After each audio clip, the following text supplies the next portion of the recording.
तो ये खबर आजमगढ़ से जहाँ रमेश सिंह पुत्र दशरथ सिंह ग्राम व पोस्ट करिया गोपालपुर तहसील लालगंज जिला आजमगढ़ का निवासी है और वर्तमान में वाराणसी में निवास करते हैं। प्रार्थी के यहाँ चकबंदी से पूर्व पुरुषों द्वारा लगाया गया बगीचा था जिसमें 3 हिस्सेदार थे। पेड़ों का बंटवारा हो चुका था परंतु भूमि का बंटवारा आज तक नहीं हुआ है। वर्तमान में अधिकांश हिस्सेदार अपने हिस्से के पेड़ बेच चुके हैं और प्रार्थी ने कुछ पेड़ों की निशानदेही के लिए बचा रखा है। वही प्रार्थी ने IGRS पोर्टल यानी कि मुख्यमंत्री हेल्पलाइन पोर्टल पर आवेदन कर बताया कि 18/2/2025 को उसके चाचा की मृत्यु के उपरांत घर आने पर दिनांक 20/2/2025 को यह पता चला कि बगीचे के पास अवैध खनन चल रहा है।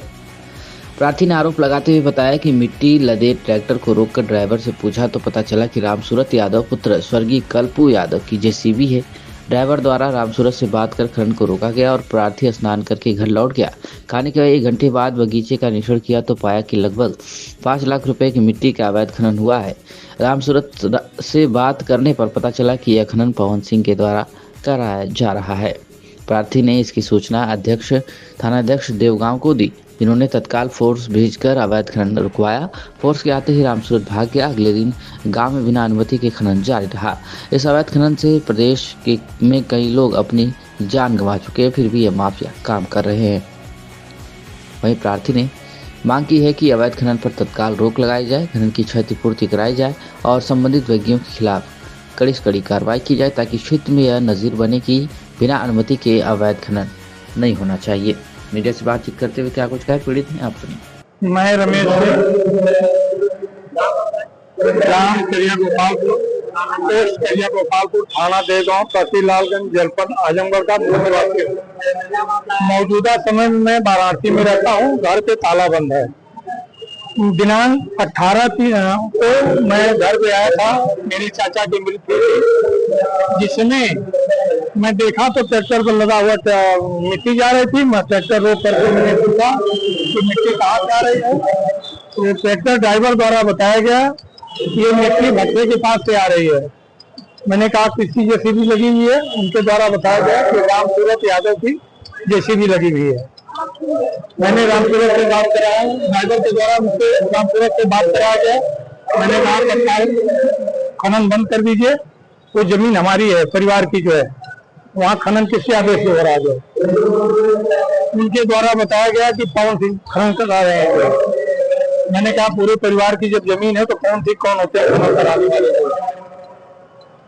मैं चला गया नहाने के बाद घर पे, वहाँ खाना खाया। खाना खाने के बाद मैं पुनः बगीचे का निरीक्षण किया। निरीक्षण के दौरान पाया कि पूरे बगीचे में कम से कम 3 एकड़ का बगीचा है। उसका नंबर मुझे याद नहीं है पूरा, अब वो चेक में है अथवा जो चेकआउट है ये भी हमें नहीं मालूम। उसमें पूरे में खनन हुआ, जिसमें मुझे 3 पेड़ मेरा जो है मौजूदा समय में 2 आम का, एक जो महुए का पड़ा हुआ, महुए के किनारे चारों तरफ खनन हुआ है और पूरे बाग में खनन हो रखा है। ये खनन कितने दिन से हुआ है मुझे नहीं मालूम। मौजूदा समय में जब देखा हूँ तो जिसकी मैं वीडियो रिकॉर्डिंग बनाया हूँ, बना करके मैंने उच्च अधिकारियों को भी संज्ञान में डाला हूँ और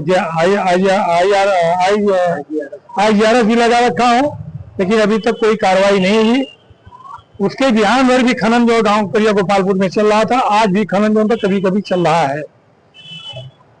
कौन लोग हैं? खनन जो है एक रामसूरत यादव हैं, JCB संचालक वही जो है कराते हैं। किसके कहने पर कराते हैं, किसके आदेश से कराते हैं, मैंने उनसे पूछा कि किसका आदेश है। खनन विभाग का आदेश है, ये DM साहब का आदेश है, DM साहब का आदेश है, किसके आदेश से करा रहे हैं। उनके द्वारा बताया गया किसी का कोई आदेश नहीं है। हमने कहा फिर कैसे आप खनन करा रहे हैं, आप बंद करिए। नहीं माने जो है मैं पुलिस बुलाया, पुलिस के आने के बाद जो तुरंत भाग लिए जो है JCB भी चली गई और ट्रैक्टर वगैरह सब लेके चले गए पुलिस के आने पहुंचने के पहले ही। जी क्या मांग करते हैं? मैं इस संबंध में मांग करता हूँ शासन से जो कि इसकी क्षतिपूर्ति कराई जाए, चाहे वो मेरी जमीन हो, चाहे दूसरे की जमीन हो, चाहे वो गवर्नमेंट की जमीन हो, उसकी क्षतिपूर्ति कराई जाए तथा जो खनन हुआ है पेड़ के आसपास जो है उसकी भरपाई की जाए जो है।